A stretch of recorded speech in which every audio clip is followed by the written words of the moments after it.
খুব ইজিভাবে শেয়ার করছি পালং শাকের একটা রেসিপি। 1 পিস মাছের মাথা দিয়ে কড়াইতে তেল দিয়ে পেঁয়াজ একটু লাল করে নিয়েছি। এবার দিয়ে দিলাম রসুন আর একটু পেঁয়াজ বাটা, হলুদ দিয়ে দিচ্ছি, স্বাদ মতো ঝাল, লবণ পরিমাণ মতো, ছোটো একটা টমেটো দিয়েছি। নাড়াচাড়া করে দিয়ে দিলাম একটা আলু।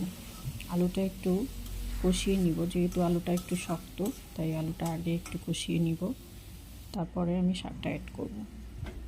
আলুটা কষিয়ে নিয়েছি 5 মিনিটের মতো।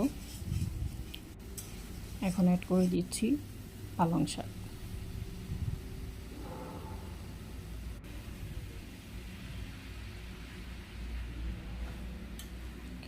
নাড়াচাড়া করে পালং শাকটাও ভালো করে উপর নিচ করে ভালোভাবে নেড়ে দিতে হবে, যাতে মশলাগুলো সব শাকের মধ্যে ভালোভাবে লাগে। এখানে আমি কোনো পানি অ্যাড করব না, কারণ পালং শাক থেকে কিন্তু প্রচুর পানি বের হয়। রান্নাটা আমি এই শাকের পানি দিয়েই করব, তাহলে টেস্টটা অনেক ভালো আসবে। কষিয়ে নিয়ে মাছের মাথা আর 1 পিস মাছ অ্যাড করে দিলাম।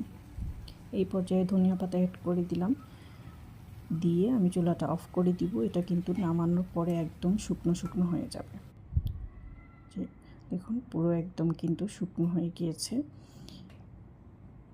ট্রাই করে দেখবেন, আশা করি